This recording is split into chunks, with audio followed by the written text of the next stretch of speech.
Greetings, SEC fans. Greetings, college football fans. We don't care if you're an SEC fan or not. You can be just a college football fan, but we are going to talk smack about the SEC because it is the greatest conference that there is in all of college football, pretty much in every sport. But we're not going to get into all that. We will rest in our dominance of the football landscape. And Tyler, it's kind of interesting. We started this show off, and it was just going to be me and you talking about sports and talking about SEC stuff. And lo and behold, we are, as we have mapped out over the last couple of episodes, on a collision course to play each other in the SEC championship. And it's looking like there's a possibility that playoffs could be in the picture for both teams, regardless. Playoffs. We got to get past this weekend though first. So let's take care of some business first. We are going to get into how these teams, our favorite teams, the Georgia Bulldogs and the LSU Tigers, fared in this week's SEC action. So let's go to the scoreboard right now and check it out. So obviously Alabama, as Nick Saban always does, played absolutely no one in November. And I'm not saying that we played necessarily someone in UAB, but gee whiz, at least we played someone who's in the FBS.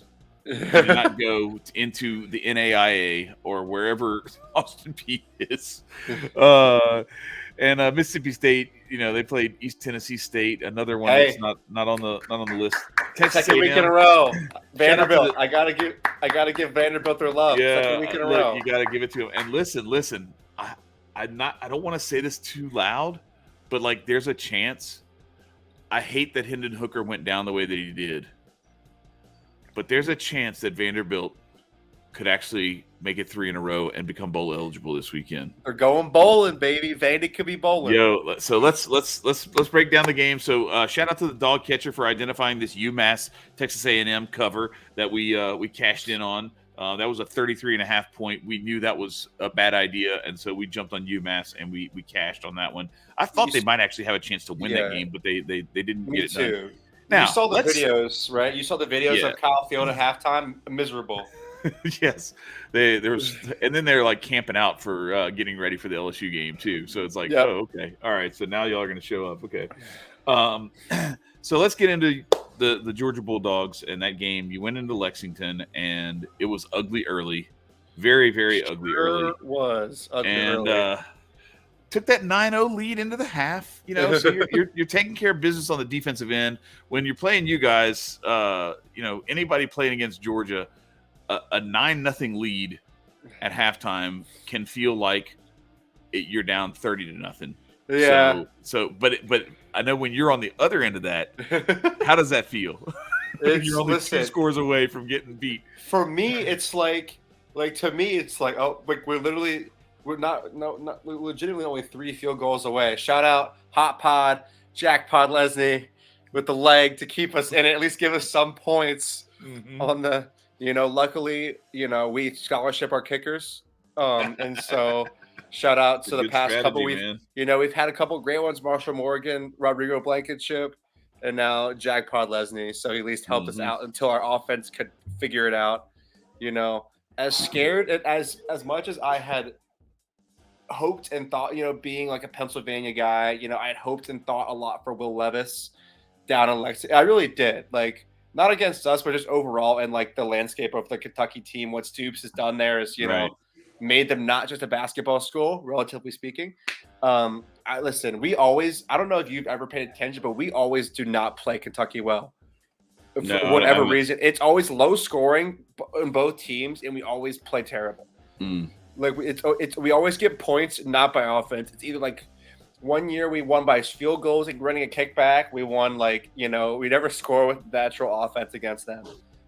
It's usually about us keeping their run game limited. And it's the first. Will Levis is a guy you have to keep an eye on. I'm happy. We didn't stub our toe, and now we got Tech at home. And it's not my fault those nerds aren't good at football. So. It's not. It's not anybody's fault. And I'm pretty sure I don't even pay attention, but I'm pretty sure they store the triple option, and that just gives anybody an issue if you can run that well. So expect us to I feel like our defense is meant to play like the spread, like against a spread offense, and so like, that's like looking. I was talking about last week. We're looking ahead. Us against the triple option is always weird, even though we are in-state rivals with this team and know they run the triple option. But it's like, it is what it is. But I thought like overall, Florida, Vanderbilt, and South Carolina, Tennessee were the only conference game. Oh no, and Ole Miss, Arkansas. There was a couple. So you guys got an out-of-conference cupcake. We actually had to play an SEC team. So you had to play. Yeah, well, look, we all have to play the same number of SEC teams. So don't act like you didn't play your cupcake earlier and almost lose to them in Kent State. So I don't want to hear it. I don't want to hear it. But all right, so then you had Auburn, Western Kentucky. I actually thought Western Kentucky was going to give them a game. It didn't work out that way. Shout out to Cadillac Williams for motivating the team yet again and getting it done. Tennessee, South Carolina. Look, let's just pour one out a little bit for Hendon Hooker and the Tennessee Vols. Like I gotta give it to them. Like they were putting together an amazing season, and you guys put something in their heads that look. Let's be frank. They were losing that game, and they were going to lose that game before Hendon Hooker went down. They were so like hot-headed and like just talking all amounts of crap. Listen, it might not even be. It might. You could attribute some of it to us, but the rest you got to attribute to Beamer Ball, baby.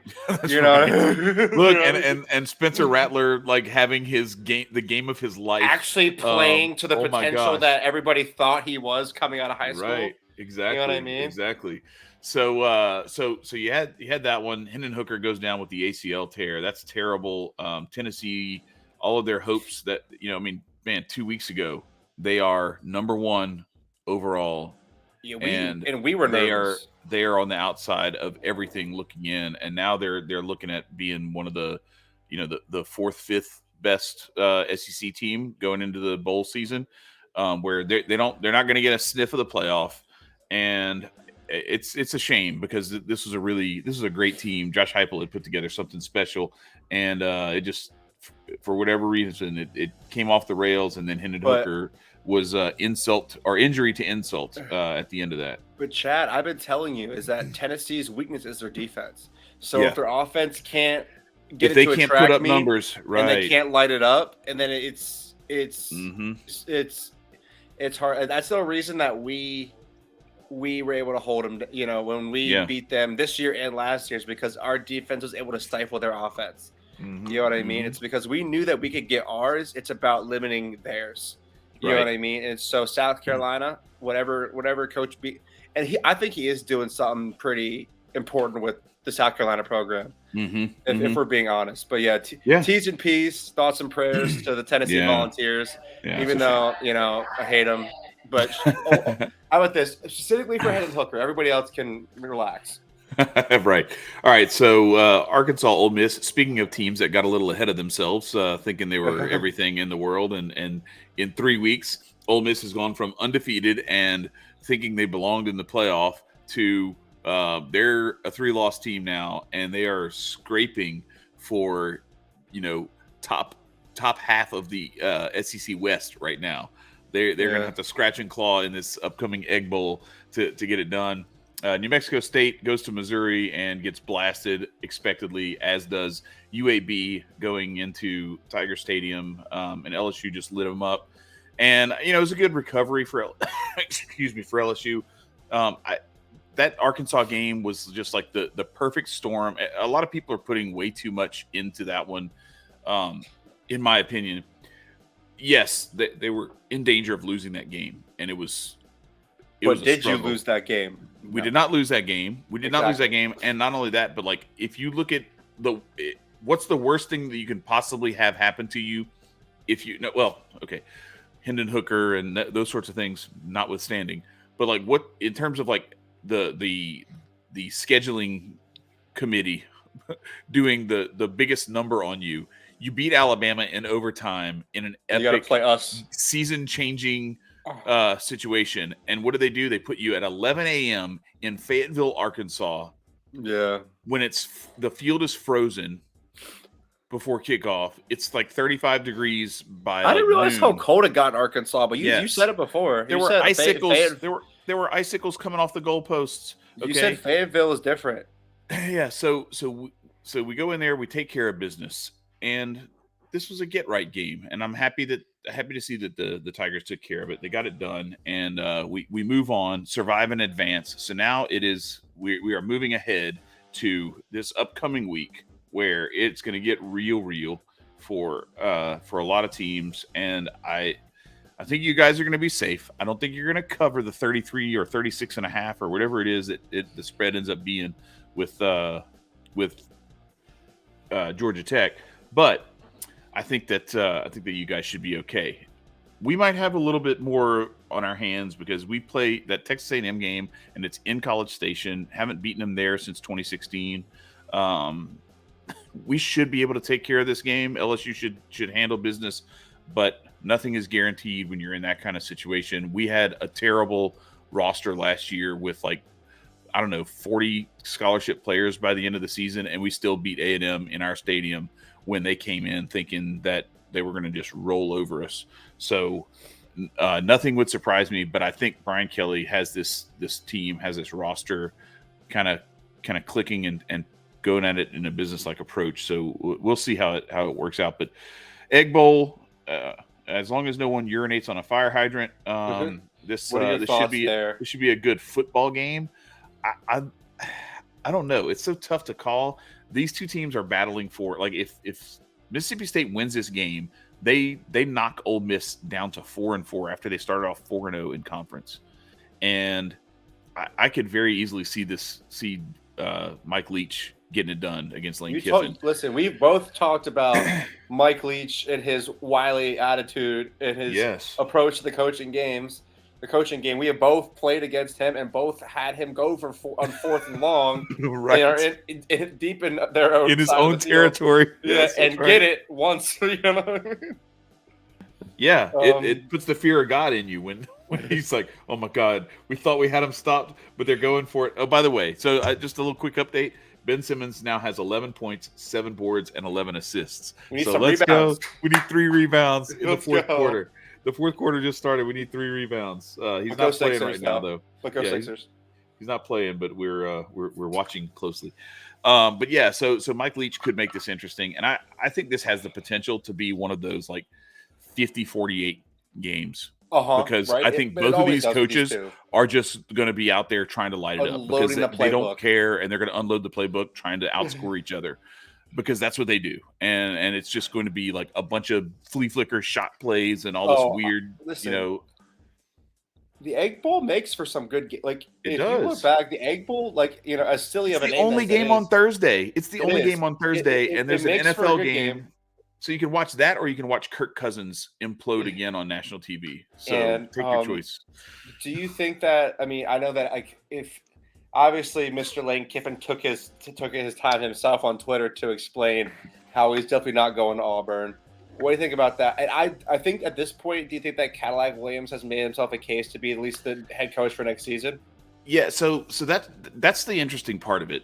I think this is one of those Ed Ogeron type situations where they found a guy who could be their guy, and at the very least, I look at it like, okay. This is the way I described it when LSU hired Ed Ogeron, and there were a bunch of people who were complaining about it, that Ed Ogeron wasn't the fit. He wasn't the guy. They needed to go. Let me just remind everybody, these are the guys who they were looking at. Tom Herman, who I don't know where he is now, but he just tanked at Texas and got run out of there. After Mac Brown? Was he the one? Yeah, they wanted him to come over from Houston and join and take over LSU. So that was what a lot of LSU fans wanted. Then the other part of it was, or the other coach who was involved in the discussions was Jimbo Fisher. They were going to try to pull him away from Florida State, and then they were going to try to. I guess it was not long after that A&M basically used. Well, no. So first, his agent used LSU against Florida State and got him a new contract, and then did the same thing because that was right when they fired Les Miles. Then they gave Ed Ogeron a year, and it was the same kind of thing like what you described, where they're like, all right, look, what we're gonna do is we're gonna wait. I equated it to it's your first round draft pick. Like you don't have a number 1 pick in the top 5, so don't go draft a quarterback. Like just wait and save like your 7th round pick for a quarterback, and that was Ed Ogeron, and in this case Cadillac Williams, because Cadillac Williams wasn't on anyone's radar. Before and that's what I'm saying. It's like when I asked you the question, there's a reason I said for the next season, not for this foreseeable future, but at least I think that he can be their coach next season for the whole season. Right, and back to the Ed Ogeron thing, same situation. Cadillac could parlay this into him possibly becoming the guy for a 3-year deal or something like that, where if there's not a headline type coach available, then you could make that move. And we have a guest who is going to be joining us here very shortly. Real quick, we're going to get through the rest of SEC weekend before we get into Arkansas, Mizzou. Arkansas, Missouri. I don't care. Don't plan on watching Florida State. Florida State. I think Florida State should just run them because Florida State's playing really, really well lately, and Florida is not playing that well. They're kind of up and down. Very interesting one for this weekend now is South Carolina Clemson. Yeah, that absolutely. Is actually interesting for the first time in a long time, in my opinion. So what's crazy is one game instantly made 2 snooze matchups like really, really interesting. Right. That one game was South Carolina versus Tennessee, because you got South Carolina Clemson, and then you got Tennessee Vanderbilt in Nashville. Okay. Yeah, I heard they're trying to checker Nashville too. That was like the rumor on word on the street. Yes, with no Hendon Hooker. That they were trying to checker Nashville. Yeah, so we'll see if they're going to actually be able to pull that off, but I'm not sure. I don't know how I feel about that. Obviously, you got the Iron Bowl as always. South Carolina Clemson is going to be really interesting. Can Spencer Rattler do it back to back? I think you guys should be okay with Georgia Tech coming into Athens. And then you got Louisville and Kentucky, another one of these out of conference games. That's a rivalry. The way Kentucky's been playing, Louisville could be. Louisville could be in serious trouble. And the Iron Bowl, I think Alabama should be fine. But listen though, but it's the Iron Bowl, so you never know. It is the Iron Bowl, and it's the Iron Bowl now with a former Auburn player as your head coach, with a guy who's played in these Iron Bowls, with a guy who. You know what I mean? It's like, and Robbie Ashford is a dude. Like he's not a guy. He's not a great passer, which is Alabama's weakness in their secondary. But he is a dude. Like he's not TJ Finley and whatever else they tried to run last year. So it could be interesting. And then obviously we've got the game in College Station, which we just got to go in there and take care of business. No stupid penalties. No turnovers. Yeah, no stupid penalties, no turnovers, and we should take care of business. If Jaden Daniels plays his game and we get the running game going, I think we should have, if not Armani Goodwin, at least Josh Williams should be back. So we should be good there. And John Emery's, he should be okay. But we got there's some other. You saw Noah Cain, who was at Penn State last year. He's actually from Baton Rouge, but he went up there when he was initially recruited and came back to Baton Rouge now. So that's what things look like. Oh, I just realized I didn't have the screen up. Damn, man, my bad. That's okay. Well, anyway, it's time to bring it's the meat and potatoes of the episode. Someone who is not from SEC country, but who has been talking trash nonstop in the chat. And so we had to bring him in. We had to bring him in because the playoff committee. And I have to say, since you sent those pictures in the Men of Order chat about all of the M's being crossed out all over Ohio State's campus, your name is going to be JereXiah Kapana. Yep. Fair. In fact, I should have X'd out on my name when I was filling it out in the green room. I don't know why I put the M's there. It's total misstep on my part. What is wrong with you, man? I just cursed them. We're going to lose now. Why is there all that blue behind you, too? Like, what's up, man? Yeah, what is happening? He's messing up. He comes in here. All the juju. Starts saying, oh. I was in a rush, you know. The man from Columbus starts just touting Big Blue left, right, and center. Move your microphone so everybody can see your your shirt because this is epic. This is so great. Michigan is for losers. I love it. I don't think Tyler, after his experience in what game was that? What bowl? That was the semifinal. But what did they what make? bowl game They was made it? that the orange. It was the Orange Bowl in Miami. Okay, We it was played in Michigan Miami. in the semifinal. Okay. Yeah, and yeah, I was on yeah. the side in me, my mom, my dad, my brother were all there on up in we had like a terrace spot. It was great. My mom, when she bought the tickets, didn't realize that there weren't actually seats. It was a bar area that had like benches. It was fantastic. That's so awesome though. It was great though, right? It's great So, for like, dudes. Like I love that. And my mom loved it too because she had she had broken her foot, so we were pushing her in a wheelchair through the Miami Hard Rock Stadium, and me and my dad. I was drinking double Jack and Cokes for an outrageous amount of price. Yep. Just like $19 a glass. Yeah, and That's right. It was awesome because I was like, listen, we were next to all maize and blue, dude, and I was like, I told him, I was like, listen, if when you score, I'll give you your props and I'll give you some high fives as long as you give me the same. And about the third Georgia touchdown, I'm like, anybody, hey, anybody? No, all right, I guess. You know what I mean? It was great. Like the Michigan fans were actually kind of cool. We actually tailgated next to Michigan people. They're much nicer than we are. That's for sure. Yeah, and Michigan actually showed there weren't obviously it sounds like they kind of had the writing on the wall that they probably weren't going to make it out of that game. So there was way more of them than there were of us. But I was just happy for the experience and happy to watch us. They were just super make stoked. Aiden Hutchinson look like a little baby on national television. It was so great, and it's just listen, I'm people telling try to you, come, yeah, they're so scarred from Brady Hoke and Rich Rod that any win that they can get, they're ecstatic. They don't care. Yeah, that's my rant about the Orange Bowl in Miami. It was a great time, and I was happy to smack Michigan. So JereXiah, Tyler and I were talking right before the show about how it's kind of crazy. We came up with this idea, I guess, after last season, after the national championship, right? After last season.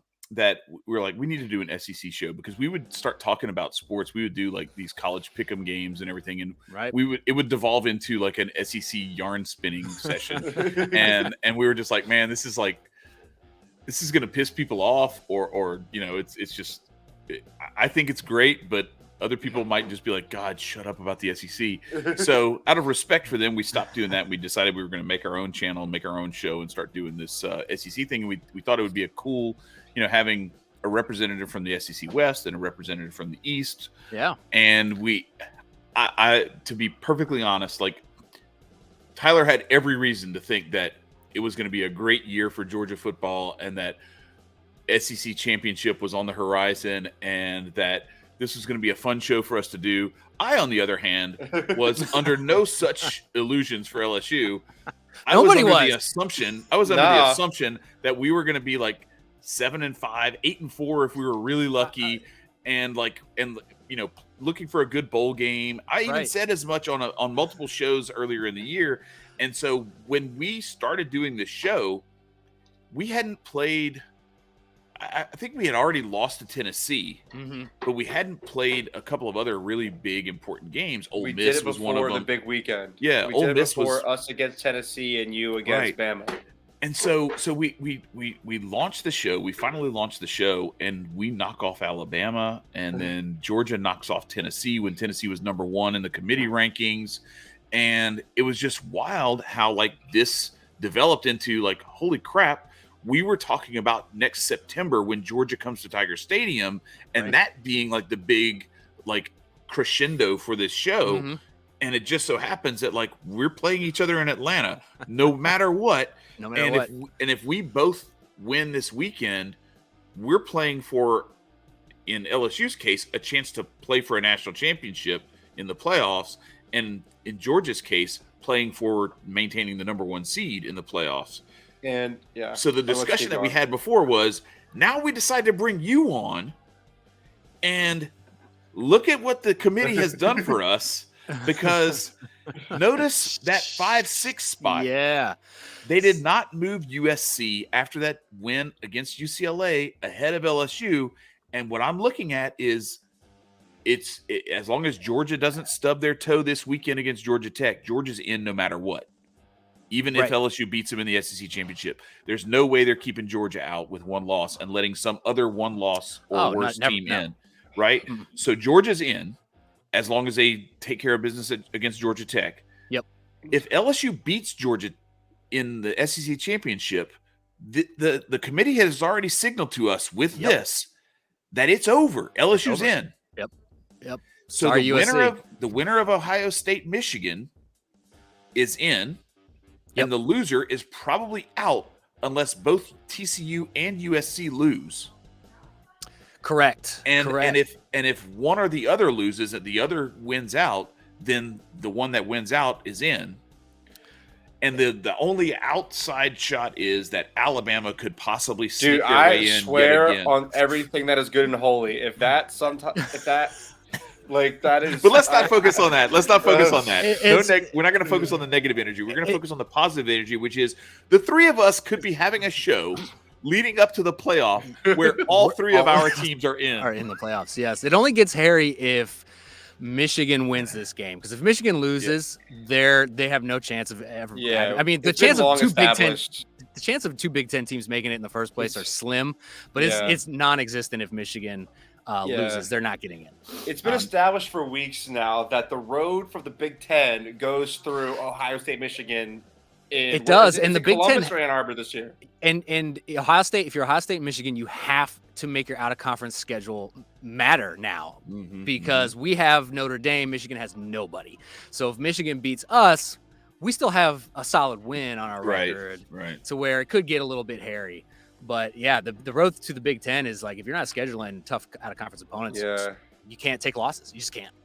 Where is it at this weekend? Are you in Ann Arbor or in Columbus? We're in Columbus for the first time since 2019, right? Years. Yeah. 19. It's been in Ann Arbor the last 19 4 was years? when they beat us in Ann Arbor. 20 was canceled. 20 was canceled. 2018 is the last time they were here. So it's been we've been itching to get them back here in Columbus. Dude, let's go. You got them in the shoe, baby. That's what you need. Absolutely. It's going to be it's rivalry week. It's the most exciting week in college football, in my opinion. Is Corum healthy? There was the word that he might. They're not saying nothing. But that's the thing, right? One of Michigan's offensive linemen was giving an interview, and he slipped up. We think he slipped up because he said we have guys ready to step up with him being out. That's what he said. So we're like, but no official report is no official. Yeah, you can't, and you can't coach. You can't coach as though he's going to be out. You've got to coach as though, because he's a dog. Like I'm going to tell you for sure. I'm just going to say this right now. Like, my bold prediction is, if he doesn't play, I don't think they have a prayer. I don't like he is such a difference maker. Like, I have watched several of their games where I've got the dog, against the spread or whatever, and it's like fourth and 2. And they give it to him, and he busts off a 60-yarder for a touchdown. And I'm just like, okay, well, that's a difference maker. Yeah, you have a lesser back who doesn't. And I've seen him, like, he runs like a mule. Like, it's just like he's breaking tackles, he's pushing the pile, everything, and he's like a muscle hamster. He's a man amongst boys. He's so a brick shit house, dude. He's so tiny, but he's so big at the same time. It's like this. He's a brick. He's like a brick toilet. He's short and stocky, and he's just like. But if he's not there, and you don't have that element, there's 5 or 6 plays a game where they're punting the ball to you guys instead of converting on 3rd down or converting on 4th down or whatever it is. So my bold prediction is they don't have a prayer if they don't have him. For sure, because JJ McCarthy's not going to throw him into a win. not against you guys in your secondary. No. Unfortunately, it had to happen this way with Hendon Hooker being down and out with the ACL. It seems, at least according to the sports books, that CJ Stroud is the now odds-on favorite for the Heisman. Caleb Williams, I'm hearing people start making noise for him, and I'm just like, okay, so we're going to do that this again. This game could make or break CJ Stroud for sure. Yeah. I don't think I think he's going to play again. Stetson Bennett. Yeah. He's going to play his game. I don't think if we lose, it's going to be because of CJ. If we lose, it's going to be because our defense got bullied in the trenches again. We made a lot of changes to our defense because of this game last year, and they've made improvements. But I'm watching Ohio State against Northwestern. I'm watching Ohio State against Maryland, and I'm watching that O-line just manhandle our D-line. I'm like, what is going on here? Yeah. Dude, I gave you a slight excuse going to College Park because College Park, Maryland, is just like it's lunacy. Listen, I'm not gonna lie. I had the money line in that game. They do get down. Me too. Good They call. do get down, and honestly, they know that they're never going to win the Big Ten, so they live to ruin your day, Yep. Penn State's day, and Michigan's day on any given time y'all play. Period. Yep. That's what the Terps do, especially if you're going down to College Park. Oh, they love it. They live off that. Yeah. You're absolutely right. You're absolutely right. So, They know. They're like, I'm glad you got out of there. very glad. Very glad. I don't mind Maryland being added to the Big Ten. Rutgers, I'm just like, I took the S out of their name. I call them Rucker. I'm like, when you win a bowl game, we'll call you Rutgers. We'll give you your S back. It's terrible. You know, it's just what is it about you guys and taking letters away from people? They just It's like, you'll have they this hate giant spelling at O. Ohio It State. makes It's too many letters. Yeah, I was gonna say. Well, they're but that's so the thing. proud. If you ever been They're to so an Ohio proud State of the game, fact that they can spell Ohio. I four know. letter That's word. all we do is spell Ohio. O-H-I-O. Like that's if somebody walks into a bar in Columbus and somebody goes OH, everybody else goes IO. It's And the I'm same like, thing Jesus, in Pennsylvania. man. You yell "We are" anywhere in the state of Penn Pennsylvania, State. you'll get a Penn State. Yeah, we Penn are State. Penn State every time, guaranteed. Okay, well that's. I guess ours is just go and then Tigers go and then Yeah, go Tigers. Dogs. It's just that sort of thing. So it's It's, I get have it. you guys- We start barking like weirdos.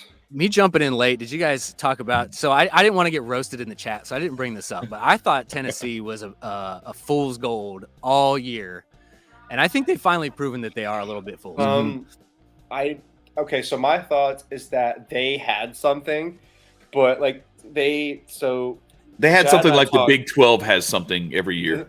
Yeah, okay, but like they had something, but they didn't know how to maintain that homeostasis of like you're the top team, Right, but you cannot play or act like it.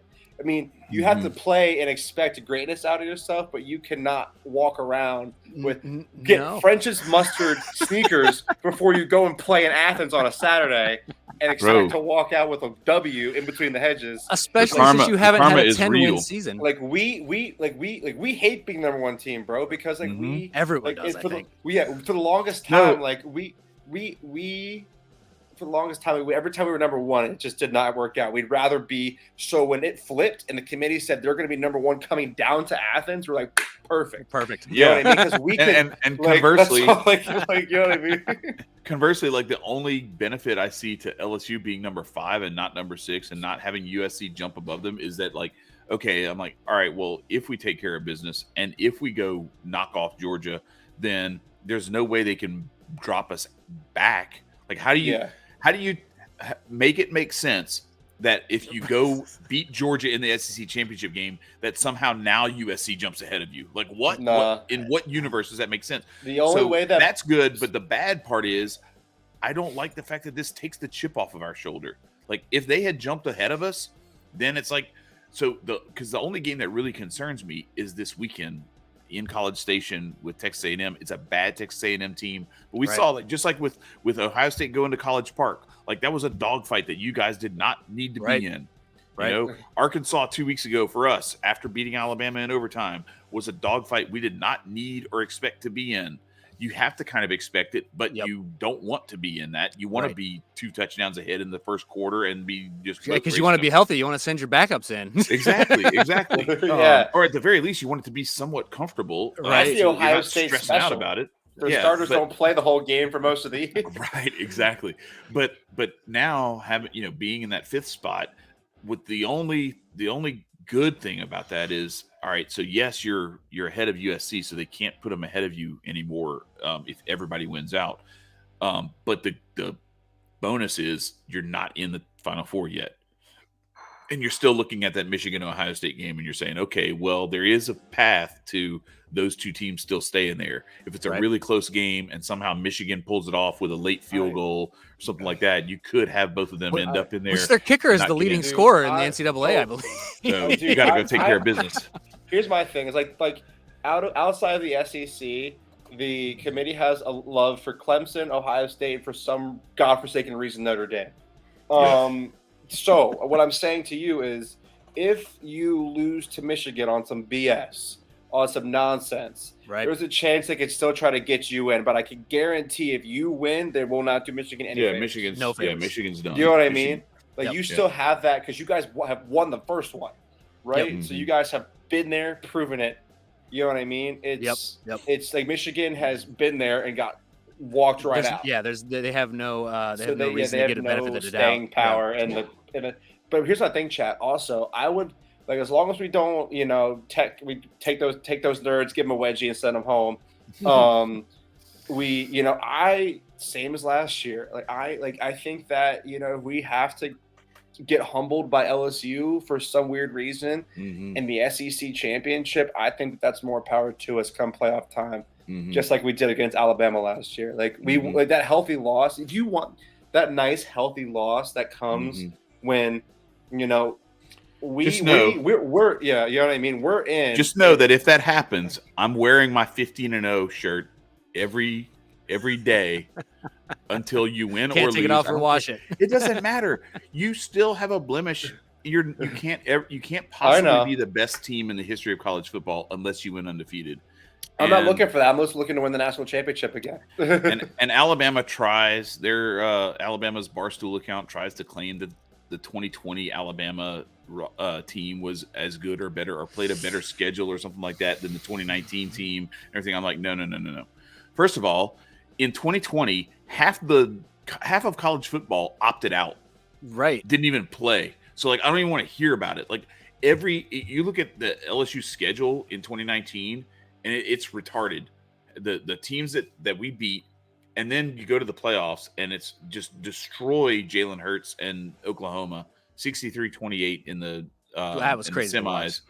and then really just kind of like control Clemson.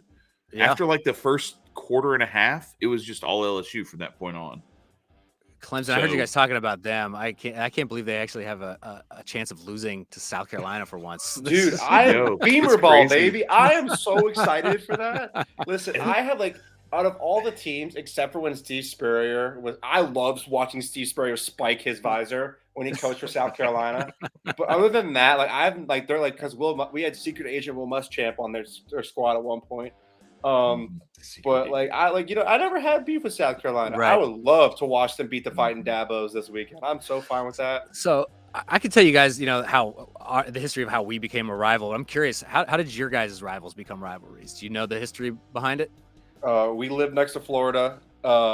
Georgia Tech is down the street, and we're deep rivals with Auburn because it's just like they call the oldest rivalry in the Deep South. So Georgia Tech is just proximity. It was just like Georgia Tech is because they're the nerds, smart guys in Atlanta. To be honest, it's not your rivalry game. Your rivalry game is either Florida or Georgia or Auburn. It's Florida and Auburn. Yeah.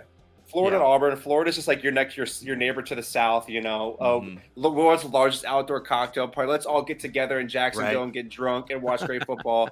And then Auburn, I don't know the history behind it. I know that it's been like the longest standing rivalry in the SEC. And also outside of Alabama, Auburn. Outside of Alabama, Auburn, it's been just great games. We had Uga biting they're trying to bite their player in the end zone, things like that. That prayer Jordan Hare. Things like that. Yeah. Well, then, so you talk about? You're going to parlay that into Ohio State, Michigan. It's actually pretty crazy. Ohio State and Michigan, or Ohio and Michigan as states.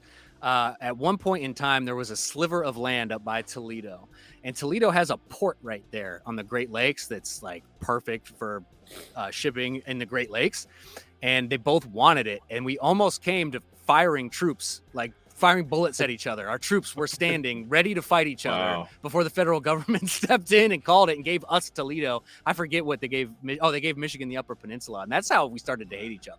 Really? Just based off that, yeah. Our state troops almost came to blows with each other. Listen, I'm just gonna say it. I think Michigan won because Toledo. I've been to the UP. I've never been to Toledo, but I don't hear anybody talking about Toledo with people the same respect that they do the Upers. About Toledo, Ohio. No, and they're mostly Michigan fans there anyway. So I'm like, they could have. There must have been a lot of money invested in that port at some point. Something. So now it's my turn, right?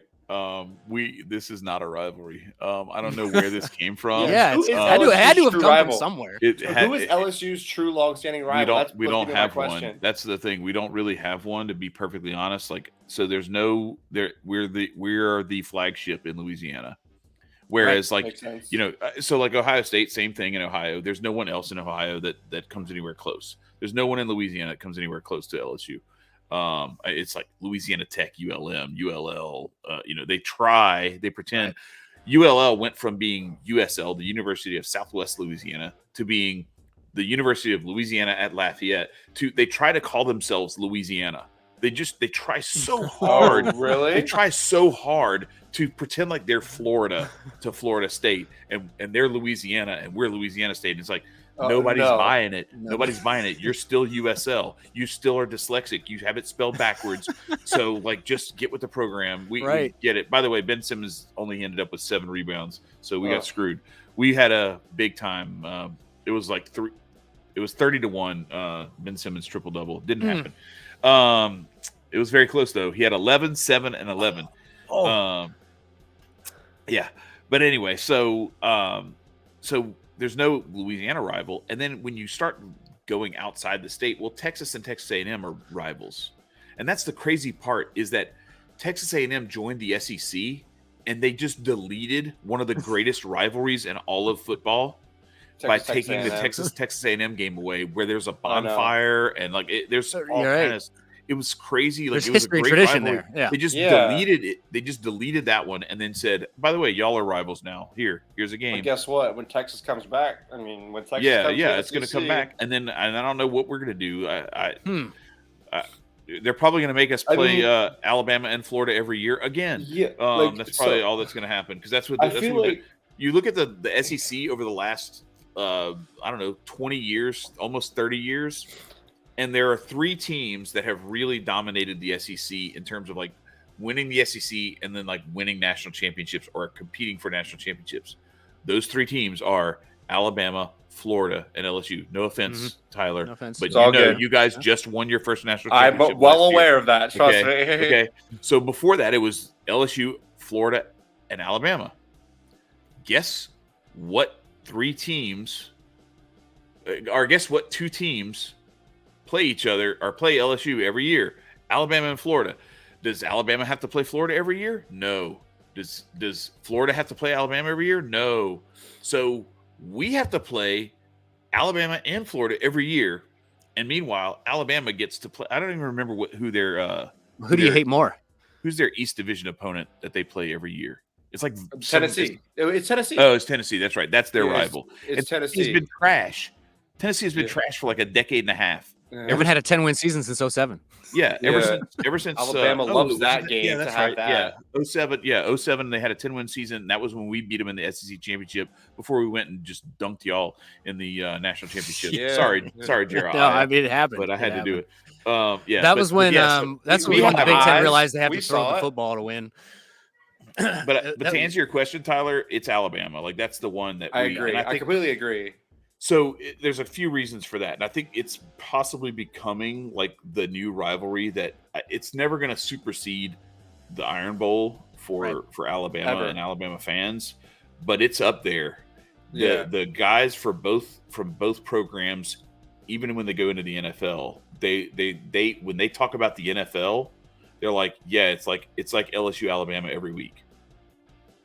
That's the level that they describe it on. Like, that's how like competitive, how like 50-50 everything is. And we're the closest thing to a natural rival for them now that there could be outside of that in-state rivalry with Auburn. And for us, it's the same way, because Nick Saban left LSU, went to the Dolphins, failed miserably, and fell right into Alabama's lap. And he's been like showing us what could have been in the middle of the night, in our faces, pissing in our yard and lighting it on fire every time. It's terrible. It's like I've described it as it's like you have your this girl that you date for like, I don't know, 5-10 years, and like you think she's the one, and she's smoking hot and everything. You never proposed though. And then your worst enemy ends up running off with him. and they live right next to you and they make tons of noise all the time. That's what it's like. Dude. It's horrible. It's That's annoying. a wonderful analogy. I feel like it's our what rivalries, it is, man. It's what it is, bro. Like it's all right. Everything that they're doing is what we should be having at LSU, because Saban started that here, and then he went over there, and then he pulls all the recruits from Louisiana. There's people from Baton Rouge, New Orleans, Monroe, Shreveport that go to Alabama because of Saban's connections with coaches that he got because he was the LSU coach. Right. Not anything to do with Alabama. And those those people over there, those guys. Yeah, that's why we, as boring as Jim Tressel's teams were to watch, that's why we love Jim Tressel, because for a decade plus, all of our high school players were getting stolen to Michigan, and he was the coach that got in here and kept Ohio talent in Ohio, and turned the rivalry around. So, I mean, one national title, 3 appearances, I'll take it. I feel like our rivalries. Oh, sorry, keep going. Oh, I was just gonna say, I feel like Urban Meyer. I mean, we don't have to go down this rabbit hole, but I feel like he kind of underperformed. I mean, a little bit here, and in his short stint here at Ohio State, like the bar was way higher than Jim Tressel's ever was, and I don't think he quite met that. Yeah, our rivalries have been like it's. I always kind of find it kind of annoying. Like, it's kind of nice that we get like a primetime game against Florida in the middle of the year, like a neutral site game every year. But like Georgia Tech is like, I don't even think about them for even a second, until we have to play them in the last game of the year, and somehow still struggle, even though we play them every year and know they're going to run the triple option every year. And we just decide to make it so difficult on ourselves to play against a triple option. Like, I mean, and then when they did beat us, they were tearing apart the hedges. You know what I mean? They were taking, you know what I mean? And we've gone down to Bobby Dodd and like smoked them, and we've won championship games because the Georgia Dome was on their campus. Right. You know what I mean? When it was the Georgia Dome. You know what I mean? It's like we were winning SEC championships in their backyard. Well, I mean, yeah, they're going to be engineers and things like that, and they're going to be smart and have whatever. We don't need that. We got football, baby. You know what I mean? That's what I tell Michigan fans. I was like, you can have the prestigious school and the crazy GPA to get in. I would rather beat you at football. Yeah, and then with Auburn, it's like honestly, the better rivalry, like the more I would say back and forth. Like, I feel like for Florida, most of my life, it was like, oh my God, we got to be afraid of these guys. You got Urban Meyer. For me, it was like watching Urban Meyer, Tim Tebow, all those guys. Like, you had to be afraid of them.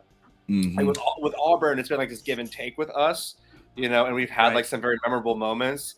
Like, you know, like I feel like with us in Florida, it's either like they're winning a bunch in a row or we're winning a bunch in a row. But I mean, it's like the fact that you get a neutral site game where everybody gets drunk is, you know. Yep. You brought up down in Jack's Beach. You can't really beat that. You brought up a couple of things there. I'll give props to Georgia because I can't stand neutral site games. Schedule home at homes when you're doing out of conference at least. Yeah. And Georgia, you guys scheduled a home at home with us in what year is that? You guys are 2027? We do good home and homes. We do good home and homes. Yeah. You guys scheduled home and home with us. We did Clemson 2 years. We got Texas coming up at some point. We kicked off against Oregon. Yeah, Nick Saban, as good as he is, never plays out of conference road games ever. They're all neutral sites. Yeah, I mean, the only time it doesn't happen is when I'll say it. He's a chicken. Nick Saban is an absolute chicken. I will say it. I don't even shy away from it. He recognizes the game and he just plays the game, and it makes me sick because okay, I get it. Like you're getting away with that BS, but it's chicken. It's chicken shit. Like you be a man. Play somebody somewhere. Play somebody in their backyard. LSU went and beat Texas at Texas in 2019 to kick off the. Go play Notre Dame. They did do that. Go play. I'll give them that. They actually did go play Texas at Texas this year. I'll give them that. And they almost lost. And so he's probably like, we're never doing that again. I gave y'all what we wanted. This is why I don't do this. Yeah, we've gone up to Notre Dame. We did a home and home with Notre Dame and a couple years ago. I feel like we at least try to well, also at that point too, we were looking for a national championship credit. Like we were still hunting for that we got to make sure our schedule is good to go because we are in the East and our West games. And Auburn is a set game that we play every year, and then it's a rotating second with the other teams of the West. Yeah. So it's like we still have to boost that schedule with a good All right, we got to make sure this show opponent. goes on for years because you guys come here in 2030. There you go. Oh gosh, I can't wait. I've been wanting to play Work is Ohio cut State out for for so us. long. I've been wanting to just play SEC teams or just teams out of conference that Yeah. are good. You know. well, I think that's where things are headed, though. Honestly, because Yeah. the way that this is moving more towards like super conferences Yep. and that Y'all took things of that Justin nature. Fields from us. Yeah, it's gonna have to go. Well, hey, look, man, what goes around comes around. We got Joe You got a Burrow. connection to Ryan Day. You're somehow. welcome. Yeah, thank you very much for Joe Burrow, by the way. Anytime. And pour one out for Dwayne Haskins, but Dude, yeah, seriously. yeah, should have made the right decision on that one, and maybe y'all would have won this. He was a solid, just guy. Yeah, like, yeah, he he was- was. Yeah, I only That's heard such- good things such about him. a He bad- wasn't. And still, I will say this: my favorite all-time quote from any quarterback. You know about this. I didn't come here to play school. Cardale I Jones. didn't come here to Cardale Jones, baby. I didn't come here to play school. Listen, man. Look, I'm not even gonna lie about it, but like, I've made this argument since I had a radio show in the '90s. That was my first job out of college. Nice. And I would talk about this. I would argue with people call into my show talking about how these guys need to get their education. I'm like, you don't give a shit about their education. Right. You just want them to stay in school so they can keep playing for your favorite team. Right. That's all you Come care here to about. play That's school. really all you care about. And not for nothing, like if your kid was like a concert pianist and like the New York Philharmonic said, "Hey, we want your kid to come play for us in this symphony orchestra or whatever," Right. and he's 13, you wouldn't be like, "Nah, sorry, he has to get his education." Like, no, motherfucker, No. he can get his education while he's playing the piano and making money. Right. Like, get out of here. A Y'all are less stringent stupid. school. You know what you can do? You know what you can do in a wheelchair?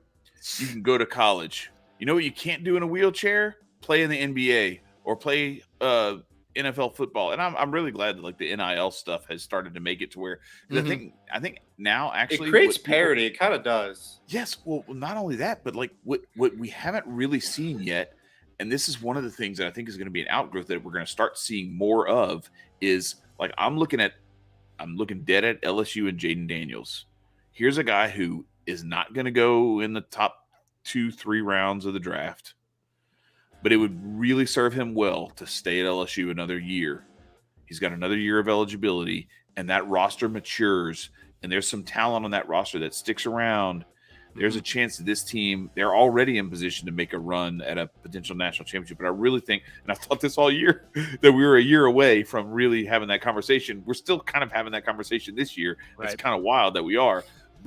But next year, get him, and he's already signed with like a law firm over here. Like there's a bunch of guys who've signed with them. But that's the thing that's been keeping some of these guys like and to you guys, JereXiah, I'm not gonna screw it up. I'm gonna call you that every time because we're crossing out the M's on this show. Yeah. It doesn't exist in his world. But Maurice Claret, or should I call him Maurice Claret?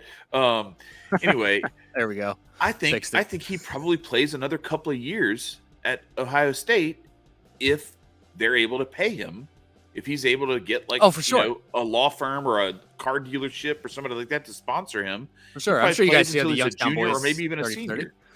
Yeah. So like it's just wild how many guys missed out on opportunities. And I go And back give us to our damn win back against Arkansas. right. Hey, listen. And like Marcus Dupree too back in the day for Oklahoma, like he left and like that was a whole fiasco where he tried to go to like Southern Miss and like it was all like this big debacle. Anyway, you were gonna say something, Tyler. Sorry. Yeah, I was just saying that we kept Nick Chubb and Sony Michel without NIL deals. I'm just saying. Okay, let's talk about Todd Gurley then, because the kept NCAA did him dirty. Yeah, but that was BS too. When And they did that to him. I told you this, Chad. I live in Pennsylvania. I'm a Georgia fan. I've been to now 3 in my life. Been to 3 Georgia games, and one of them was in Athens. It was against Vandy, and it turned out to be Todd Gurley's last home game at the University of Georgia because he played that game at Vandy and then got busted by the NCAA for signing autographs for like for money and whatever.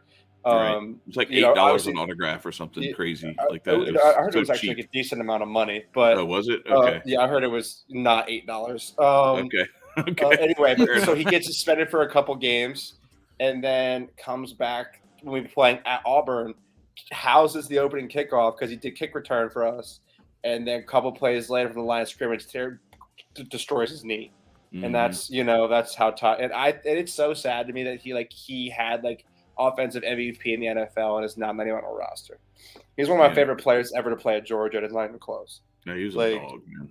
He was an absolute one of my favorite players. Him and Aaron Murray, like that era for me, is like peak my childhood. I know I'm young, I get it, but like him and Aaron Murray and like those guys, like when we were playing, Zach Mettenberger at LSU and all that kind of stuff, like that was for me. That was like my favorite time. So Chad, who's your favorite LSU player? Is it Burrow? No. Like, so I go back a long way. It's Dalton Hilliard. Like that was the guy. Had a solid career in the NFL with the Saints as well. Had like tree trunks for thighs. He was kind of like back in the day. Like he was like a poor man's Ricky Williams. Just like low center of gravity. Really. Like Maurice Jones-Drew, that kind of built in that mold, faster and shiftier, I think, probably than Jones-Drew. Jones-Drew was more powerful, but anyway, just a really good. He was like in that like 1980, 81, 82, 83 era for LSU. That was when I was like between 7 and 9, 10 years old, and it was just like it was epic. Him and there was Gary James and Dalton Hilliard in the backfield together, and it was kind of like that, Sony Michel, or what was it? No, it was Todd Gurley and Nick Marshall, or not. Keith, you almost want to call him Keith Marshall. Mac Marshall? Keith Marshall. That's Keith. They were freshmen. Yeah, Keith Marshall. Gershel. That's it. Yes. That was the thing. They were freshmen, number 3 and number 4. So combined, Keith Gurley and Marshall, they were Gershel, number 34. Well, now, JereXiah, we have to ask you, who is your all-time favorite Ohio State Buckeye? I mean, David Boston, Braxton Miller, James Laryngitis. Mine, man, Kirk Herbstreit. It's a tie between Chris Gamble, who had a very long NFL career. Watching him play both sides of the ball, he was a dog on defense. He was an okay wide receiver, and Troy Smith was really fun to watch. Yeah, Troy Smith was good. That's awesome. So no Maurice Claret. Okay. I appreciate that. Like, he has to come in and dilute the SEC yard spinning every now and then. You know what I mean? Because then we get the fresh. Yankees got to come in here every once in a while. So look, we can't have that happen for too long. We got to get into something that's a little bit more academic here. So let's break this down. Let's really look at this thing and see. Okay, so we'll just play this out. Georgia wins. This weekend they're in no matter what. All right, so now we're looking at all of the other teams. It's kind of up for grabs. I don't know if we can go as deep as Oregon. How messy does it get if Georgia loses? I think maybe not as messy. If you guys blow it against Georgia Tech just randomly, like it's crazy. If we blow it against Georgia if you blow Tech, this game somehow. Okay, if we blow it against Georgia Tech, I think we're still fine as long as you win the SEC championship. But if we go back to back, I think we see Bama back. I think that we potentially. I mean, they have put Bama in at 2 losses, but I feel like we haven't earned that same stuff. Like we have won since 1980, so like it's not. It's you know what I mean. We don't have that same luxury that Bama has. I could see us dropping. I mean, I'm a pessimistic. It's so like it because of how much we've broken my heart. I'm a pessimistic ass fan, even as the reigning national champs. So I could see like us being a 2-loss team, potentially getting out, especially if TCU wins out. If Ohio State wins this weekend, LSU somehow makes it, and then that'd be so crazy if it was like Ohio State, TCU, LSU, and USC. If Georgia went 2 losses back to back, that would be wild. But I don't know. Is that I don't see it happening. Good Lord, I think if Georgia loses out, I think you could have 2 Big Ten teams in there, regardless of who wins Ohio State, this Michigan. Weekend. Yeah, well, because I don't think you bring a 2-loss Alabama all the way up there. I guess you still got to give Michigan love. If TCU, USC, and LSU went out, no way. and Ohio State and Michigan, like if TCU, LSU, and USC went out, then the loser of Ohio State, Michigan is probably on the outside looking in. Right. They might bump USC out of there, but I doubt it. I actually think that like a conference champ. I think at that point you're looking at conference champion from the SEC, conference champ from the Big 12, conference champ from the Big 10, conference champ for the Pac-12. And then everybody's happy because everybody's been talking about how it's too much SEC stuff and it's too much this, too much that, whatever, and it's unless the Big 10 West pulls an upset, in which case there will be no big. Right. Here's the thing, but that's the thing you still got to worry about. Like I wouldn't say so much has happened to you. It would be Michigan. Michigan loses this weekend. They still have a very nice chance of somehow screwing it up in the Big 12, in the Big 10 championship, the Big 14 championship. They can spell, but they can't count. Can't have it all. And then Ohio State. I think if Ohio, who is most likely going to be the opponent? Would it be Illinois? Probably. No, it's going to be Iowa or Purdue. Yeah. Oh, that's so gross. It's gross. Why are we talking about those teams on this podcast? Get that out of here. If it were Illinois, it would be possible. If it were Illinois, it would be like, okay, this is. I don't even know the divisions in the Big 10. I don't see Purdue or Iowa. It's basically Ohio State, Michigan State in one division, and then it's all the rest and stuff. And then it's Penn State on the other side. Y'all have Minnesota too, right? No, if Iowa wins and Purdue loses, I'm pretty sure Iowa's in there. If Iowa and Purdue both lose, I think that's where we get Minnesota, maybe Illinois again. It's just stupid over there, and they're all bad. Okay, so let's think happy thoughts. Georgia does not lose to Georgia Tech this weekend. Ohio State beats Michigan. Beats Michigan handedly, 50 points. LSU takes care of business, setting up an epic Georgia LSU SEC championship. TCU wins out. We want to say that's, and then we're talking about conference. It comes out of conference championship weekend. I think that in the case that we just talked, Michigan has no chance at the playoff. Unfortunately, I think that once I said again, the committee has love for Ohio State. If y'all lose by a slim margin, they still might sneak you in there with Michigan still there. I could see it like if all those scenarios just happen, we win against LSU. I could see it being Georgia, Michigan, Ohio State, TCU, potentially, or even Georgia, Michigan, TCU, Ohio State. If I could see that being the case. If it's just Ohio State losing. The thing is, like I said, it gets really hairy if we lay an egg down in Atlanta. Who needs the most style points here? The most style points? I think that USC, TCU probably. USC and TCU. But I think TCU. Listen, I think people are sleeping on TCU's schedule and how we talked about it. How actually difficult it is, and I think that there's a tendency, and this is why I actually developed the computer model that I did. Which is like it's completely based on. I'm tempted to pull it up, but I don't want to do that because it's not for TV. It is basically like I would be showing you guys my inside baseball, my scratch paper. No, I mean it's just not very presentable. Like I can read it and I know what I'm looking at, but it's not like formatted to where it's like, oh, let's put this on TV. Like this thing right here. Like imagine if we were looking at just the code for this. Whoa, geez, what did I do here? All right. Anyway, I guess I'm looking for a job at the College Football Playoff Committee. Yes, look, if you want to use my model, holler at me. No, but let me just look. I'll tell you guys. There's a lot of scenarios, dude. So strength of schedule alone, and JereXiah, you're probably not going to like this, but just deal with it. You're just going to have to be prepared to not like the way that your strength of schedule is evaluated by this. Where is the? Well, that Notre Dame wins. Here's the strength of schedule. Yeah, here's the strength of schedule. All right, so God, I hate Notre Dame. Yeah, the Notre Dame win does look a lot better now than it did. All right, so TCU's schedule last week it was like 27th, I think. It is 29th now. So 29th in the country schedule wise. Oh, Stanford slipped to number 2. They were number 1. Who supplanted them at number 1? I'm dying to know. Here it is. It is Auburn. Yeah, Auburn, and that's only going to get tougher when they play Alabama in the Iron Bowl this weekend. So TCU 29th overall schedule strength. All right, now let's go to USC just to give everybody. So TCU, I think people think they have that TCU had a tough schedule, but they don't know how to really quantify it. This is just taking.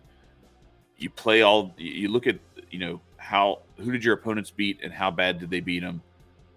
Then you go, who did their opponents beat? How bad did they beat them? Keep going back, and who did they lose to, and how bad did they lose? All that stuff. So you look at your strength of schedule in terms of winning percentage and score, average margin, and you do that. You just keep going back deeper and deeper into the iterations of how many times you go back into like opponents until it doesn't matter anymore. This diminishing return just catches up with you. USC is 45th in overall schedule. Ohio State is 71st. All right. And Michigan is 89th. So they're in the top. And that's what's dinging you guys. And like you've heard about it. Like everybody but typically what people are doing, and that's why I had to pull up the actual numbers and do it in a way that actually gets to the nitty-gritty of it, because it's really easy to look at and be like, oh yeah, well, Rutgers, a win against Rutgers, that's not that impressive. Okay, yeah, but why? Right. Oh, it's because Rutgers is actually terrible and they haven't played anybody and they're still terrible against a terrible schedule. So, yeah, it makes sense. Go to LSU. LSU is 7th in the country in strength of schedule. Georgia is 17th in the country in strength of schedule. That's for both teams. That's only going to get stronger because they have to play each other in the SEC championship. So, I think as it goes, oh, man, just Ball State just turned it over under a minute left, and they were down by 1. They let Miami come back and beat them. They're going to cover, but they're not going to get the win, even though they were up 17-3. Gee whiz, come on, guys. So anyway, saying all that to say that when you start looking at the strength of schedule, that's where I think USC is in a better position. But if Michigan loses and USC has one loss at the end of the season, Michigan doesn't stand a chance. Nope. And honestly, like Ohio State, they're going to have to rely on hype, because from a strength of schedule standpoint, even though that one loss to either whether it's Ohio State or Michigan, when they lose, whoever loses that game this weekend, that loss is going to be like, well, yeah, but look who they lost to. Okay, yeah, but let's go back and look at USC and who they lost to in Utah with Cam Rising. This is with Utah not having him for a game a couple of weeks ago and like barely losing this weekend. Utah has the number 28 overall schedule, and they are, by my power rankings, the 13th best team in the country. So it's not this huge difference in terms of like who you lost to. If you lose to Ohio State or Michigan or you lose to Utah, it's not this chasm of difference.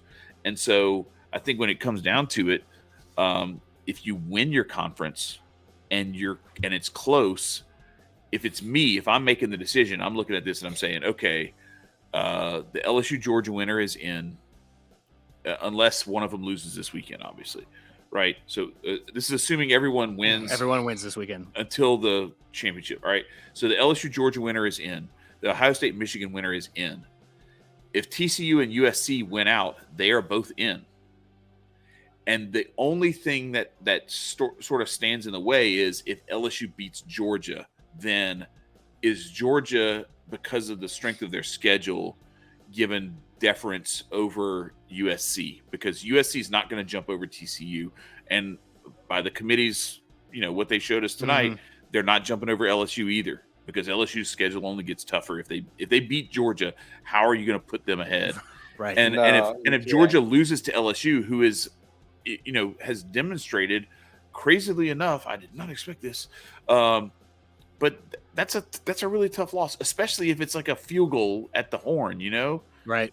Now, if somehow LSU like boat races Georgia in this game, then God bless the committee, because they've got their work cut out for them. Good thing for you, Chad. In games involving us, crazier things have happened, unfortunately. Yeah, I know. It's wild. We live to just give other teams a chance they don't need. Yeah. So here's the thing, though. If you go back and look, LSU is 3-1 against Georgia in the SEC championship. The the one time Georgia beat LSU in the SEC championship was the one time that Georgia was better than LSU and was the team that should be winning the SEC championship. The other 3 times, 2019, 2011, and 2003, we definitely were the better. Well, I would say maybe 2003 it was a toss up, but I still think because that was the year that we were. I don't think if you guys win that game, you're going to the national championship. Was that our DJ Shockley year? Is that who we had? Yes, that was DJ Shockley and who was the left hand? David Green. Yeah. Mm-hmm. Yeah. Yep. David Green, DJ Shockley duo at the quarterback position. Yeah, that was that year, and we had Skylar Green and that was Matt Mock, who had Matty Mock. And so crazy thing about Matty Mock is actually the guy who beat Tennessee when Tennessee was like, it was like if they win that game, they're going to the national championship, and Rohan Davey gets hurt in like the first quarter and misses the rest of the game, and like a dentist backup quarterback who we were running like QB draws the whole game, and they just couldn't stop us, and that's how we beat them. We knocked off number 1, and that was all she wrote. Then a couple of years later, Matty Mock. Well, so like the next year, Matt Mock breaks his foot against Florida in the swamp and misses the rest of the year in 02. Mm-hmm. We come back in 03 and we lose 1 game and end up winning the national championship against Oklahoma. But shout out to Bob Stoops. It is very crazy, and it's a realistic chance that all 3 of our teams can be in the college football playoff. We're speaking it into existence. It's happening. Listen, I will happily drop a game to LSU in the SEC championship. We need a just for that show.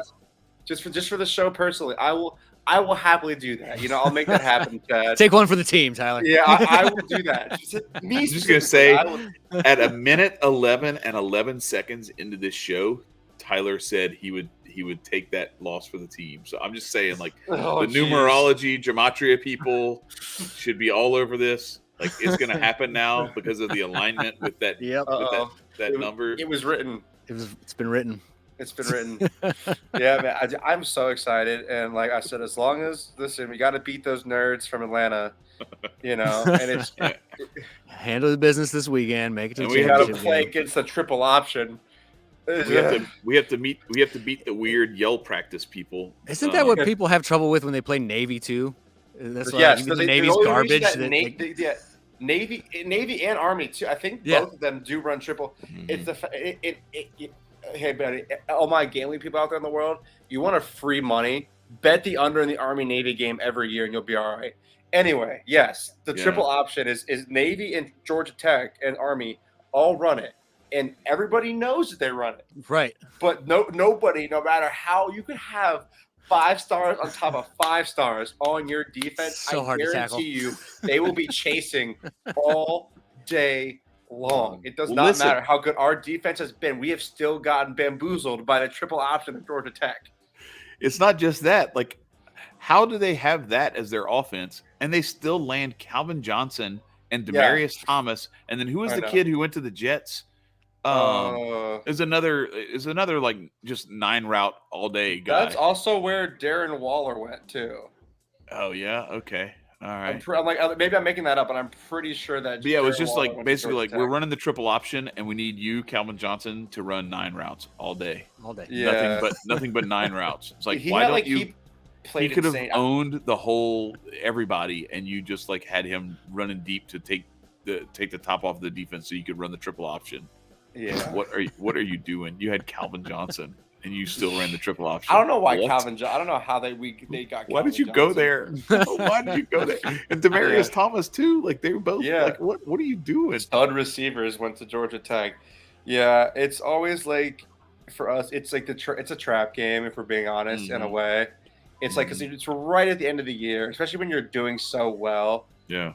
Whether you got to go down to Bobby Dodd or you gotta, or they come to Athens. It's just like annoying. Like Ohio State, Michigan is one of it's Auburn, Alabama, and Ohio State, Michigan, and that is it. Which is odd because there's so much history and tradition in college sports. You feel like there should be more. In my true opinion, those are the top 2 rivalries in college sports, and it's truly not close.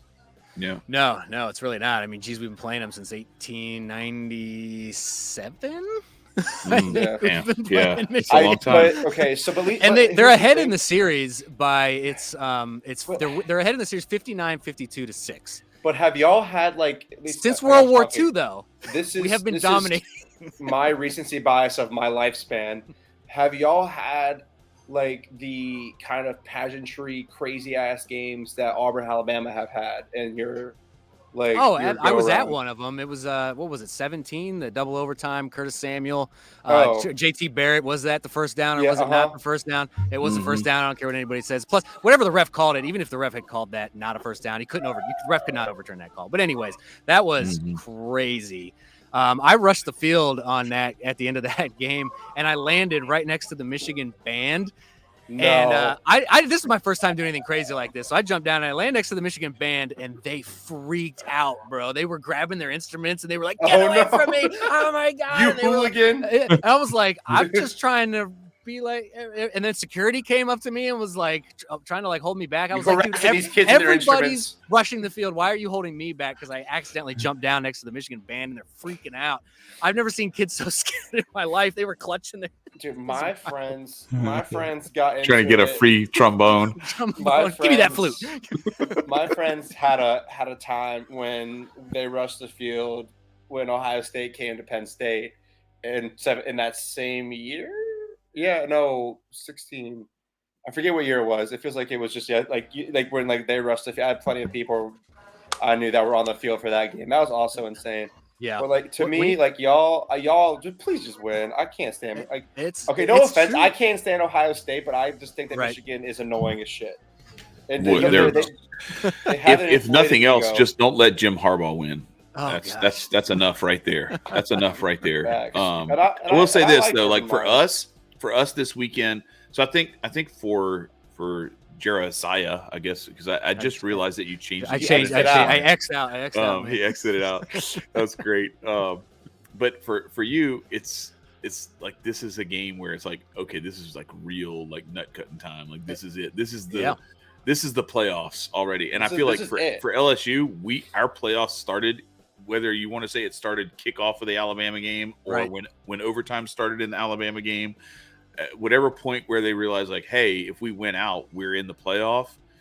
If they even did, I don't even know if they did, to be honest. Yeah.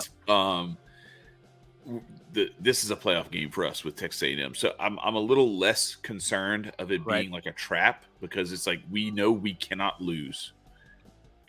I think it's more of a trap for you guys, Tyler, because it's like of all of the people on this screen, your team is the only one that can lose this weekend and still be okay, and that would be scary to me.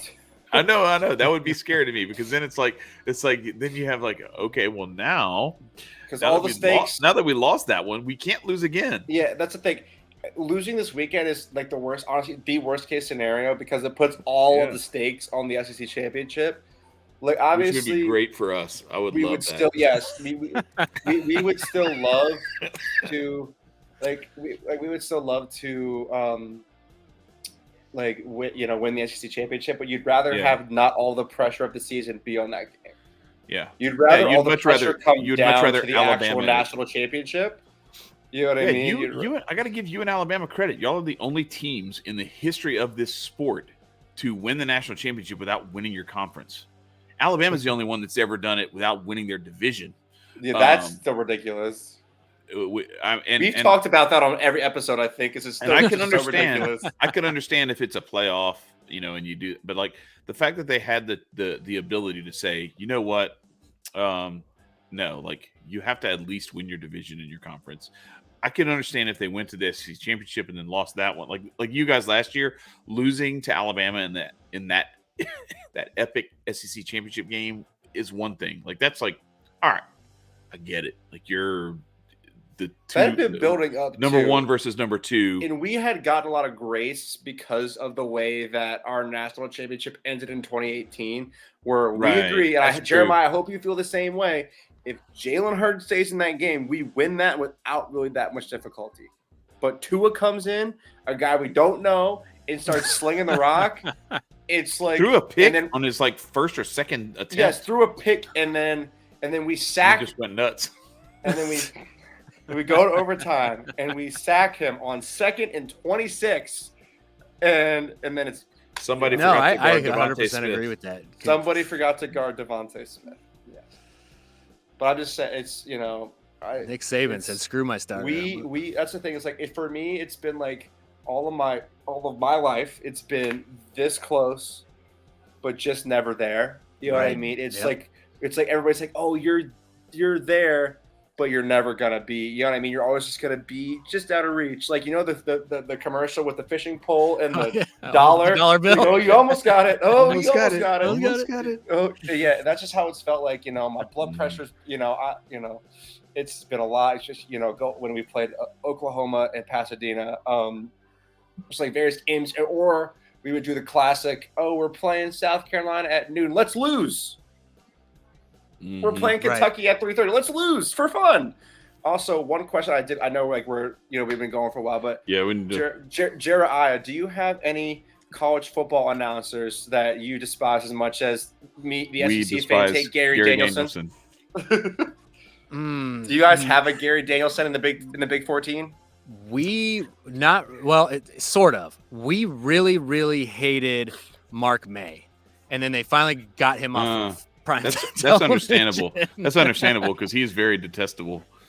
He is extremely detestable, and he's super somehow pretentious. Salty because he played for Pittsburgh when Ohio State beat him like 72-10 or something, and I think he like held on to that through his entire career.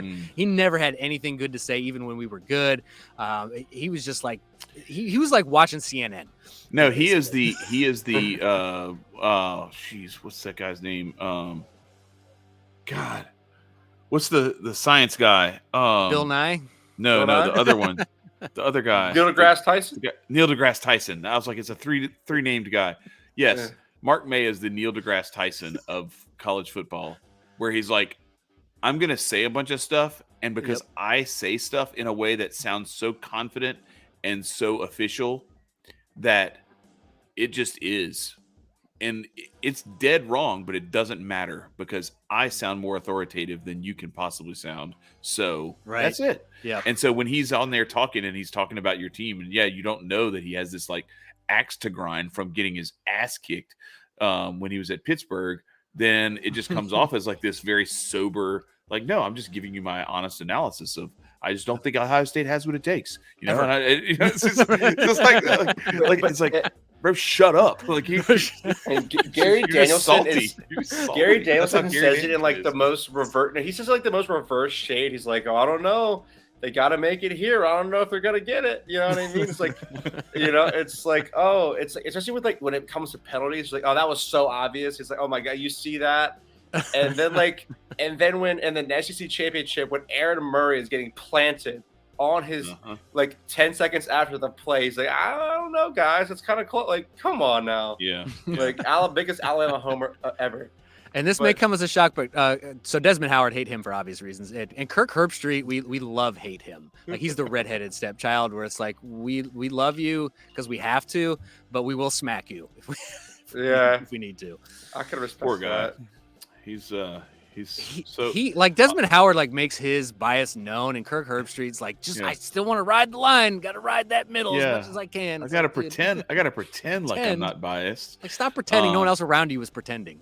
Yeah, and everyone knows that you're biased anyway because I remember.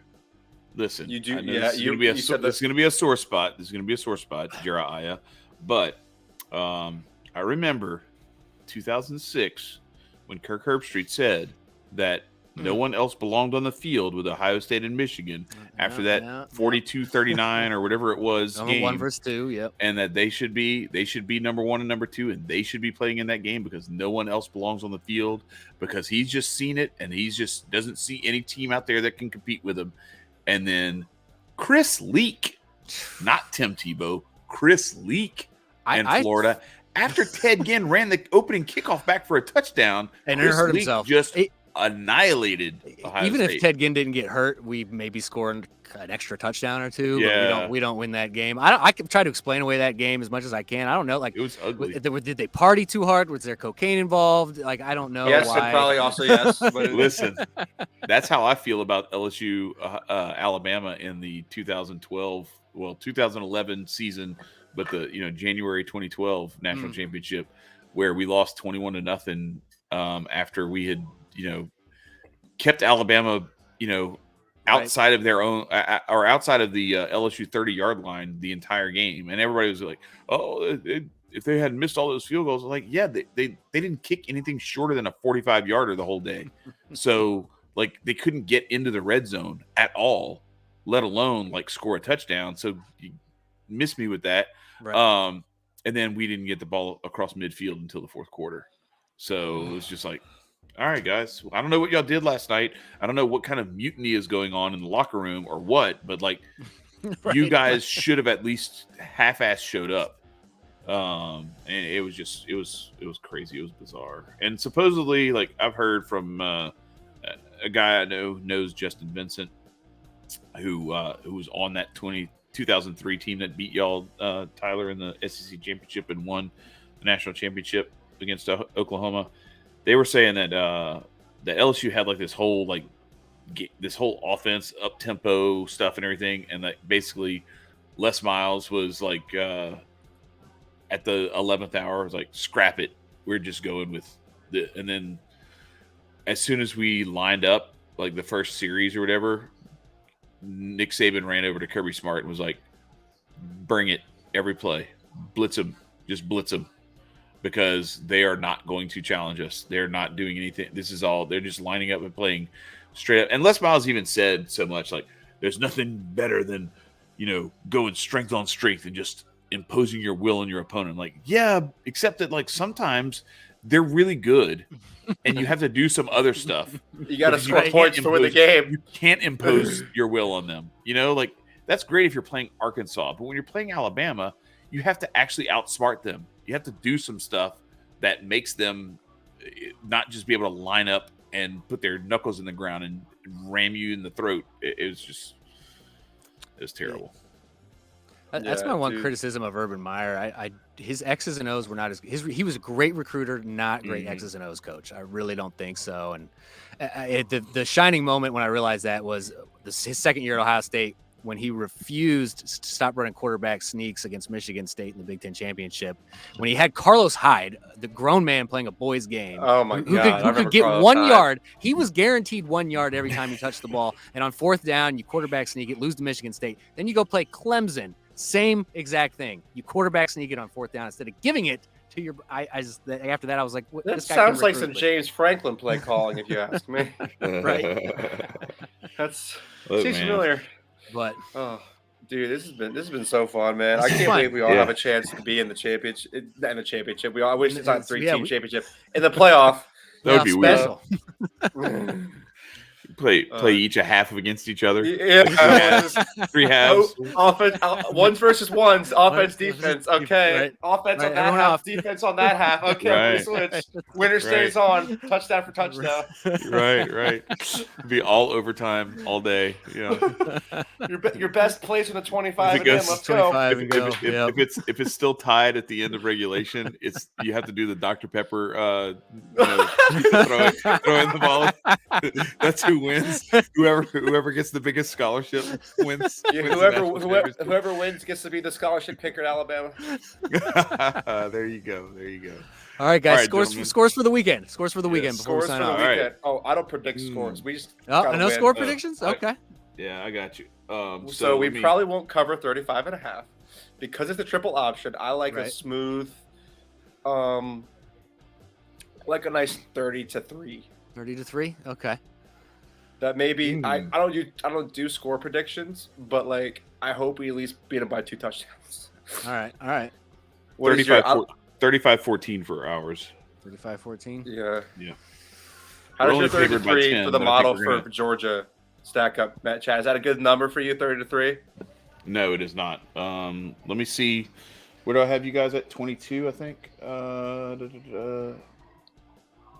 So you had to ask me when I wasn't ready. So 24-3. Yeah, 25.5 actually. So 30-3 is actually pretty close. Okay. So like 30-6 maybe. I would love it to be a shootout for the ages. I always love it when Ohio State Michigan's like a good game and not just a one-sided blowout. I'm sure I know you do too. I tell you, I don't root for Michigan. Like I tell Ohio State fans, it's like you're not rooting for Michigan to be undefeated. If they are, great. If they're not, F them. Either way, if they are good, better for the game, because it was getting a little dry there in the rivalry for a while. But then again, you know what? Michigan did that to us in the 90s when John Cooper was our coach, and we were on the wrong end of that rivalry as well. So I don't feel bad for him. Never will. 49-41, Ohio State. I would love to watch that game. I'm good with that. All right, so Ty, I got you at 38-12. I'll take it. That's the computer. Yeah, shit. I don't know what's wrong. I swallowed something into my lungs. They're gonna get one touchdown with that triple option. All right, so here we go. Why am I saying 3? Yeah, so here we go. I got Ohio State, Michigan. You ready? Ready. JereXiah. Let me. So it's in Columbus, right? So all right. They're the home team. Or you're the home team. Sorry. Yep. Okay, I would tell you what I have to do to make this to make the game predictions, but I can't. We don't need to know how the burger's made. We just need to know it tastes good. A good chef, a good magician never reveals his secrets, nor does a good chef, nor does a good handicapper. And I'm not even a good handicapper. So, all right. This is good for television, good for radio, good for radio. 26-24. Oh. See, I feel like I've got this thing. I've got this thing way closer than what the spread is. My model has this being like a really, really close game. I think it will be. I wouldn't be surprised if it went close either way. Short, small score, big score. Both you and Michigan have been like having like these fairly low scoring outings like lately. So I could see it being a close, but yet not like in that 20 points apiece range versus the 40. Yeah. Well, I guess it depends on quorum, really. Here's the other thing too. Yeah, it does. It big time does. But here's the other thing too. So like, remember we were talking about Mississippi State, Ole Miss, the Egg Bowl, and how Lane Kiffin, they've already lost 3 games, like 3 in a row, or 3 out of 4, and it's looking ugly right now. And Mississippi State has a chance to actually like supplant them and pass them in the SEC standings, and finish both 4-4 and actually be ahead in the tiebreaker. And both of these coaches love to just open the offense up and score points on people. And both of their defenses have shown that they struggle to stop people. That game could be like 75-63 or something like that. Something insane. I don't know. Like it could be crazy. I think the opposite is the case with Ohio State, Michigan. I think there's so much on the line. Right. There's so much of an unwillingness to lose the game. Right. That I think what you're going to see is a whole lot of playing not to lose in that game. Yeah. Right. I can see that. Which it ends up leading to less offense, less explosive plays. For sure. Because you're just trying to keep from blowing it. You don't want to turn the ball over. Yeah. Because it's not even like in that game. It's not even like they're like, yes, obviously it this time has national playoff implications, but it doesn't even matter. It's about that game and beating that team on the other side because you hate that team on the other side of that field. Yeah. There have been locker room fights and things like that. Like it is. Obviously, it just so happens it just so happens to have the implications it does. But it's just really about beating those those guys over there who we hate so much. That ramps up that intensity, right? That ramps up that intensity in the trenches. The trenches become like a bloodbath, and there's going to be a lot of ripping at balls and like a lot of. And so, like, if I'm a coach and I'm going into that game, I'm like, listen, guys, we need to, gap control, run fits. You need to be, you've got to be where you're supposed to be. Assignment football. We cannot be. I know you want to go out there and play with your hair on fire. But we've got to be disciplined because the last thing that you want to do is give up, a couple of big plays in the third, fourth quarter and you end up costing yourself the game.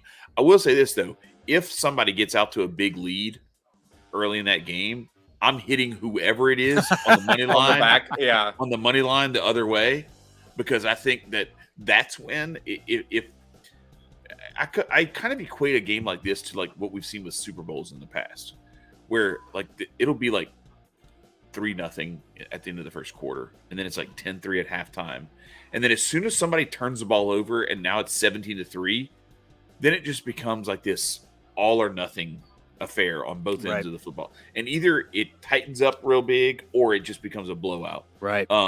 And so I could see something like that happening more likely on the Ohio State runs away with this than Michigan. I think if Michigan gets out to a big lead, I see Ohio State coming back, and so I'm more likely to hammer that money line on that side if that happens. For sure, we're good at making second half adjustments if they take a lead in the first, for sure.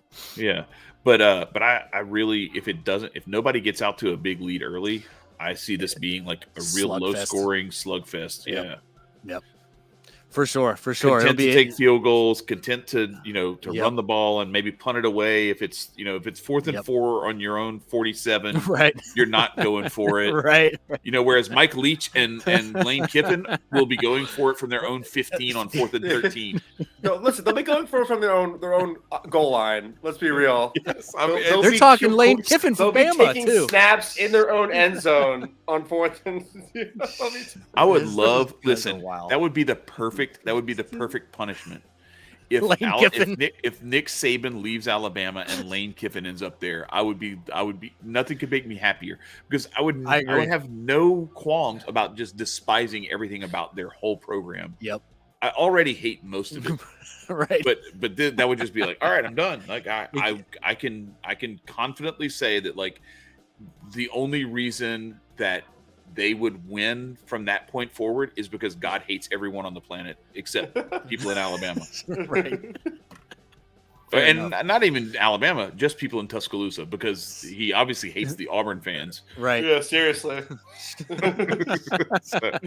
So anyway, on that note, Nick Saban has won his last national championship. The only thing that can save him is potentially a 12-team playoff where they find a way to get him into the playoffs every year, and then like gerrymander matchups for him to get to the title game and maybe have a swinging chance. We can discuss the magic number for the playoffs at a later show, but I don't know if it's 12. I don't know if it's 12. It's definitely 16. Yeah, it's definitely 16. I don't think anybody deserves a bye, and I think you just play for it. 12 is not awful. 12 is not awful, but 16 is better. I think the gap once you get past spot 6 and beyond is just so great that you're just going to be watching crap games. It doesn't matter. I don't know about that because I'll put it this way. Because we're already seeing blowouts. You're thinking March. You have to think about a March Madness perspective though, about like the potential for the upset.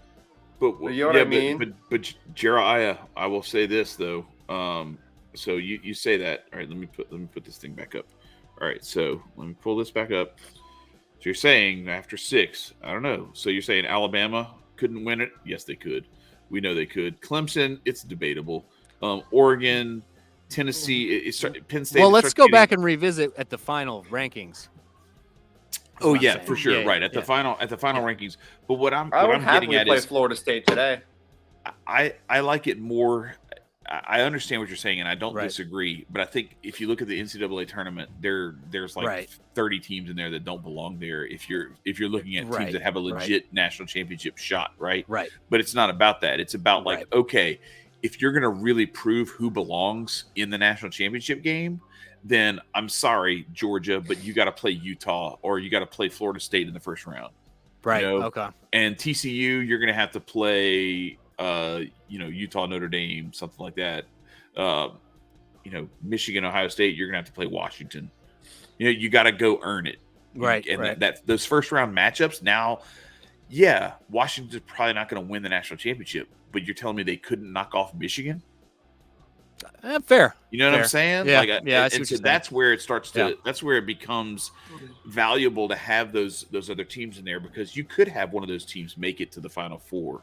Maybe even make it to the title game, still get blown out or whatever. But I think what you were saying about there being blowouts already in the Final Four is more a function of being forced to choose 4 teams. Gotcha. When realistically, there are probably 3 or 4 other teams that deserve a shot, and we can't really tell. Right. But you're like, well, this team kind of earned it, even though I don't think they can win. Yeah. They kind of earned it, like Cincinnati last year. It's like, okay, well, we got to kind of give it to you because, everybody's been complaining about Central Florida and Boise State and everybody else. And so, all right, let's just go ahead and throw a bone to them.